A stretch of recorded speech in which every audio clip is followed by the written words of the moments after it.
ഒരു മത്തന് മുമ്പ് വരാം കേട്ടോ കറി. അപ്പോൾ ഞാൻ മത്തൻ കഴുകി ലേശം മുളക് പൊടി ആവശ്യത്തിന് വെള്ളം ഒരു ഇത്തിരി ഉപ്പ് ഇട്ടുണ്ടെങ്കിൽ വെന്ത് വരും. അപ്പോൾ നമ്മുടെ കഷ്ണം ഇവിടെ വെന്ത് വരുന്നുണ്ട് കേട്ടോ. ഇതൊക്കെ വേവിച്ച് വെച്ച വൻപയർ ചേർക്കണം.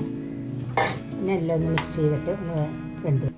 അപ്പോൾ അതിലേക്ക് അരയ്ക്കാനായിട്ട് ഞാൻ നാളികേരം, ഇത്തിരി മഞ്ഞൾപ്പൊടി, ഒരു 3-4 ഉള്ളി, ജീരകം നല്ലോണം ഒന്ന് ഒതുക്കി കൊണ്ടിട്ടേ. വൻപയറും മത്തനെല്ലാം കൂടി ഒന്ന് യോജിച്ച് വന്നിട്ട് ഇതിലേക്ക് ഞാൻ അരപ്പ് ചേർക്കുന്നുണ്ട് കേട്ടോ. ഇതൊക്കെ ഒന്ന് മിക്സ് ചെയ്ത് ഒന്ന് ചെറിയൊരു തള വരട്ടെ.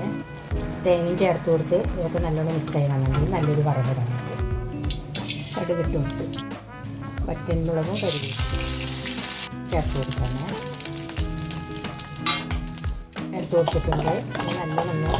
നല്ലോണം മൂത്ത് വരട്ടെ. ഞാൻ നല്ലോണത്തിൽ ചേർത്ത് കൊടുക്കാം കേട്ടോ. അപ്പോൾ വറവിട്ട് കൊടുത്തത് റെഡി ആയിട്ടുണ്ട് കേട്ടോ. അപ്പോൾ ഇതെല്ലാവർക്കും ഇഷ്ടപ്പെട്ടു എന്ന് വിചാരിക്കുന്നു. എനിക്കാരും ലൈക്കും ഷെയറും ഒന്നും തരുന്നില്ല, കമൻറ്റ് പോലും ഇടുന്നില്ല. അതിലെനിക്ക് ഭയങ്കര വിഷമമുണ്ട്. എല്ലാം ഞാൻ ശരിയാവും, കുഴപ്പമില്ല.